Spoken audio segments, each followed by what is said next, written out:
नमस्कार and welcome you all to world affairs. मैं हूं प्रशांत धवन। नाउ 8 जनवरी को जो ब्राजील में हुआ है, जो दृश्य ब्राजील से आए हैं, ये देखकर पीएम मोदी समेत दुनिया भर के वर्ल्ड लीडर्स एक ही स्वर में कह रहे हैं कि मैं बहुत चिंतित हूं ब्राजील की सिचुएशन को लेकर। यहां पर आप देख पाओगे पीएम मोदी की ट्वीट है, deeply concerned about the news of writing and vandalism against the state institutions in Brasilia. Brasilia capital है ब्राजील की, और यहाँ पे दंगे हो रहे हैं। इनका पार्लियामेंट, सुप्रीम कोर्ट, प्रेसिडेंट का जो पैलेस है, हर जगह लोग अटैक कर रहे हैं, वायलेंस हो रहा है। और ये देखकर पीएम मोदी ने कहा है कि मैं बहुत चिंतित हूं। सेम बात बोली है जो बाइडन ने कि मैं कंडेम करता हूं जो असॉल्ट हो रही है डेमोक्रेसी पर। और आगे आप देखोगे दुनिया भर में जो भी मेजर डेमोक्रेसीज हैं उनके वर्ल्ड लीडर्स ने सेम बात बोली है, चाहे इमानुएल मैक्रोन हो, जस्टिन ट्रूडो हो, इवन ट्विटर के आज के समय जो चीफ बन चुके हैं इलॉन मस्क, इन्होंने भी कहा है कि मैं उम्मीद करता हूं कि जो लोग हैं ब्राजील के, ये शांतिपूर्ण तरीके से अपने मैटर्स रिजॉल्व कर पाएं। ना पहली बात तो ये समझ लो कि जिस कंट्री की हम बात कर रहे हैं वो है कहां पर। यहाँ पे आप देख पाओगे, ये आपके सामने वर्ल्ड मैप है, ये हमारा प्यारा भारत हो गया। और यहाँ पे आप देख पाओगे ये है ब्राजील। ब्राजील साइज में इंडिया से बहुत बड़ा है, आबादी में काफी छोटा है। जहाँ पे इंडिया की आबादी बताया जा रहा है कि अब 135 करोड़ के आसपास है, ब्राजील की आबादी 22 करोड़ है, जो अपने आप में बहुत बड़ी है। 22 करोड़ लोग कम नहीं होते। और ब्राजील आप अगर देखें तो एक काफी इंपॉर्टेंट इकोनॉमी भी है। ब्राजील G20 का भी पार्ट है, और ब्राजील आपको ब्रिक्स कंट्रीज में भी मिलेगा। तो आप कह लीजिए एक प्रॉपर मल्टीलैटरल कंट्री है जिसके अच्छे रिलेशंस हैं चाइना, रशिया और यूएसए दोनों के साथ। और ब्राजील के गवर्नेंस सिस्टम की अगर हम बात करें तो ब्राजील में आपको मिलेगी प्रेसिडेंशियल फॉर्म ऑफ डेमोक्रेसी। और इसी बात को लेकर आज के समय ब्राजील में हिंसा हो रही है कि एक नेता के सपोर्टर्स जो करंट लीडर है ब्राजील में, उनको अटैक कर रहे हैं और पूरे कैपिटल में दंगे फैलाने की कोशिश कर रहे हैं। देखो ये जो सारा इशू है ना, ये शुरू हुआ था अक्टूबर 2022 के इलेक्शंस में। अब वैसे मैं आपको बता दूं, ब्राजील एक बहुत ही पैशनेट कंट्री है। ब्राजील में पहली बात तो स्पेनिश बोलते नहीं है ये लोग पोर्टुगीज बोलते हैं। तो काफ़ी बार हम इंडिया में उनके मीडिया को इतना कंज्यूम कर नहीं पाते क्योंकि लैंग्वेज बैरियर है। मगर ब्राजील में इलेक्शंस बहुत ज़्यादा पैशन के साथ लड़े जाते हैं। और इंडिया में देखो, मैं ये कहूँगा कि जब जनरल इलेक्शन होते हैं, जब टाइम आ जाता है देश की केंद्र सरकार में गवर्नमेंट चुनने का, तो आप देखोगे ज़्यादातर जो सेलिब्रिटीज़ हैं, क्रिकेटर्स हैं, ये न्यूट्रल हो जाती हैं। एटलीस्ट जो बिल्कुल टॉप टियर ए लिस्ट हमारे यहाँ सेलिब्रिटीज़ हैं, ये न्यूट्रल हो जाती हैं। ब्राज़ील में ना सिचुएशन ऐसी है कि ब्राज़ील के फुटबॉल टीम के जो कैप्टन है आज के समय, नेमार, आपको पता होगा, बहुत ही फेमस फुटबॉलर है नेमार, ये खुद कूद गए और इन्होंने बोल्सोनारो के सपोर्ट में ये वीडियो डाल दी। यहाँ पर आप देख पाओगे बोल्सोनारो शेयर कर रहे हैं ये वीडियो। इसमें ब्राज़ील की फुटबॉल टीम के कैप्टन कह रहे हैं कि मेरे हिसाब से आप वोट करो बोल्सोनारो को।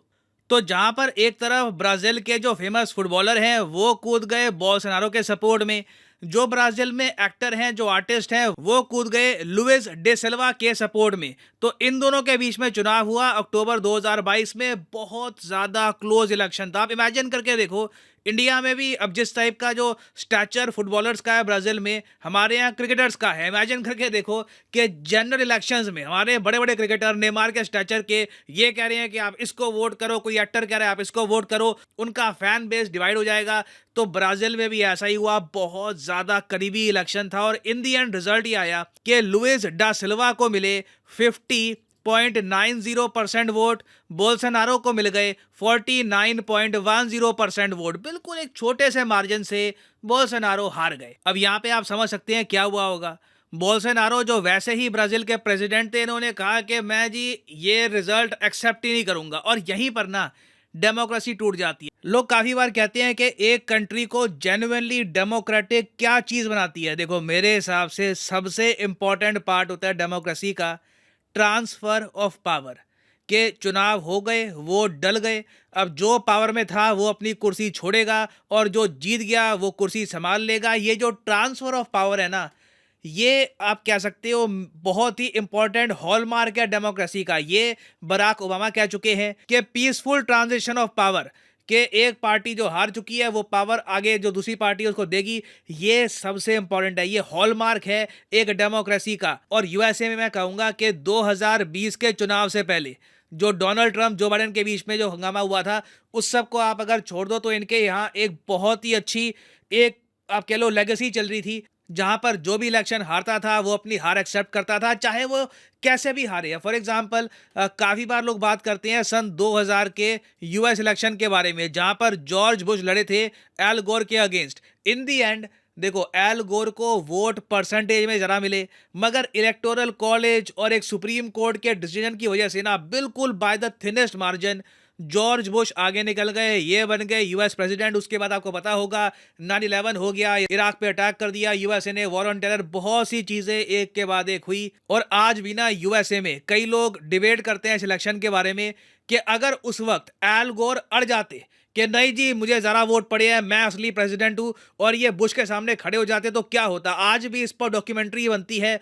बुश वर्सेस गोर, एक बहुत ही इंपॉर्टेंट टॉपिक है स्टडी का अमेरिकन इलेक्शंस में। मगर आप कह लीजिए उस वक्त एल गोर ने डेमोक्रेसी की गरिमा रखी, और ये देखो हमारे यहाँ भी है। मैं यहाँ पे बोलूंगा, जो काम ट्रंप और बाइडेन के बीच में हुआ था 2020 के चुनाव में, कि डोनाल्ड ट्रंप के सपोर्टर्स ने एक बार को जो कैपिटल हिल है ये कब्जा ली और बिल्कुल अमेरिकन डेमोक्रेसी का मजाक बन के रह गया, हमारे यहाँ एटलीस्ट ऐसे नहीं होता। मैं यहाँ पे ये कहूँगा, इसका क्रेडिट जाता है हमारे यहाँ दोनों मेन नेशनल पार्टीज को। हमारे यहाँ देखो, छोटी पॉलिटिकल पार्टीज भी हैं जो लोकल लेवल पे लड़ती है, वो काफ़ी बार कह देती है कि धांधली हुई है, ये मशीन सही नहीं है वगैरह, मगर वो लोग भी चुप हो जाते हैं। उनको जब दिख जाता है कि 1-2 महीने के बोलने के बाद कोई सपोर्ट कर नहीं रहा हमारे नैरेटिव को, तो वो लोग भी चुप हो जाते हैं। बट जो मेन पॉलिटिकल पार्टीज हैं, जो मेन लीडर्स हैं हमारे यहाँ, उन्होंने इलेक्शन का रिजल्ट हमेशा एक्सेप्ट किया है। चाहे अटल बिहारी वाजपेयी हो, उनकी इलेक्शन में हार हुई, मनमोहन सिंह जी पावर में आए, मनमोहन सिंह जी की हार हुई, मोदी जी पावर में आए, और ये सिस्टम आगे चलता रहेगा। इंडियन डेमोक्रेसी की ग्रेटनेस है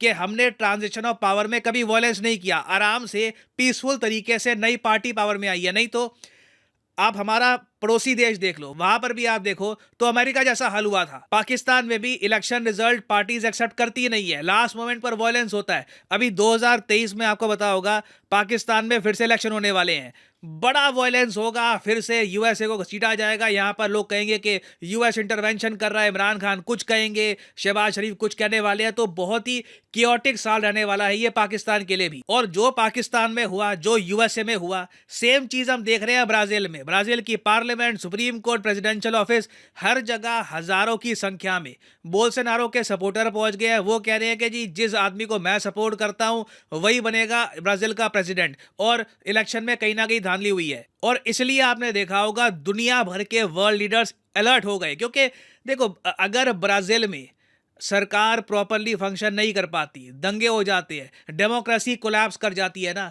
तो ये दुनिया भर में डेमोक्रेटिक सिस्टम्स के सामने एक बहुत ही बड़ा प्रश्न चिन्ह खड़ा कर देगा। उसके अलावा एक डरावनी बात ये भी है कि दुनिया भर में और देश हैं, वहां पे पॉलिटिकल पार्टीज हैं जो काफी अपॉर्चुनिस्टिक हैं, वो चाहती है कि सत्ता उनके हाथ में आ जाए, वो भी कल को ऐसा कर सकती है जैसे बोल्सोनारो कर रहे हैं आज के समय ब्राजील में। तो इसलिए वर्ल्ड लीडर सब कह रहे हैं कि democratic traditions must be respected by everyone, क्योंकि अगर प्रॉपर ट्रांसफर ऑफ पावर को आप रिस्पेक्ट नहीं करेंगे तो एक देश में डेमोक्रेसी गिर जाएगी। और आप नोटिस करोगे इस पूरे इंसिडेंट में ना, रशिया बिल्कुल चुप है, चाइना बिल्कुल चुप है, वो दोनों देश लिटरली हंस रहे हैं ब्राजील पर कि ये country properly democratic values follow नहीं कर पा रहा है। और मैं आपको ये बता दूं, जितना मैंने जियो पॉलिटिक्स को स्टडी किया है, दुनिया भर में कंट्रीज की गवर्नेंस सिस्टम को स्टडी किया है, एक डेमोक्रेसी में रहना एक प्रिविलेज होती है और उसको प्रिजर्व करना बहुत ही इंपॉर्टेंट है। हम सबका रोल है कि हम इंश्योर करें कि डेमोक्रेसी मेंटेन रहे। जो बाकी कंट्रीज में हो रहा है वो कभी हमारे देश में, या मैं कहता हूं बाकी किसी और कंट्री में भी ना हो जाए। और इसका देखो इलाज एक ही है, इलाज मैं कहूंगा 2 शब्दों में आपको मिल जाएगा, वेट एंड होप।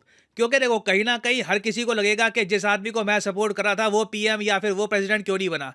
उनको कहीं ना कहीं वेट करना होगा, 4 साल 5 साल वेट करिए, अगली बार अपना कैंपेन और स्ट्रांग करिएगा, वोटर्स को और राइल अप करिए, फिर कोशिश करिए चुनाव जीतने की। ये प्रोसेस बहुत ही इंपॉर्टेंट है। इसमें अगर कोई इम्पेशेंट हो गया कि मैं जी 4-5 साल वेट नहीं कर सकता, अभी अभी मुझे सब कुछ अभी चाहिए, वहीं पर डेमोक्रेसी धाराशायी हो जाएगी। और फाइनली यहाँ पे मैं आप सब लोगों से पूछूंगा एक क्वेश्चन के बताओ कि ब्राजील की ऑफिशियल लैंग्वेज क्या है। आप कमेंट सेक्शन में इसका आंसर करिए। इसका आंसर वैसे ही मैं आपको वीडियो में दे चुका हूं, वीडियो का ढंग से आपने देखी हो तो इसका आंसर आपको पता होगा। ये है यहाँ पे आपकी ऑप्शन, फ्रेंच, स्पेनिश, पोर्टुगीज या फिर इंग्लिश। कमेंट सेक्शन में करिए उत्तर। जो लोग सही आंसर करेंगे उनकी कमेंट को मैं हार्ट दे दूंगा। और फाइनली यहाँ पर मैं ये भी ऐड कर दूं कि आप किसी भी एग्जाम की तैयारी कर रहे हैं, चाहे SSC, UPSC, bank, IIT, NEET, आप परचेज कर सकते हैं अनअकैडमी के क्वालिटी कोर्सेज। सिंपली इस वीडियो के कमेंट सेक्शन में जाओ और यहाँ पे आपको मिलेंगे ये link. For example let's say आप प्रिपेयर कर रहे हैं बैंक एग्जाम के लिए, तो बैंक एग्जाम के लिंक पे यहाँ पे आपको करना है क्लिक और यहाँ पे आपके सामने खुल जाएगा ये पेज।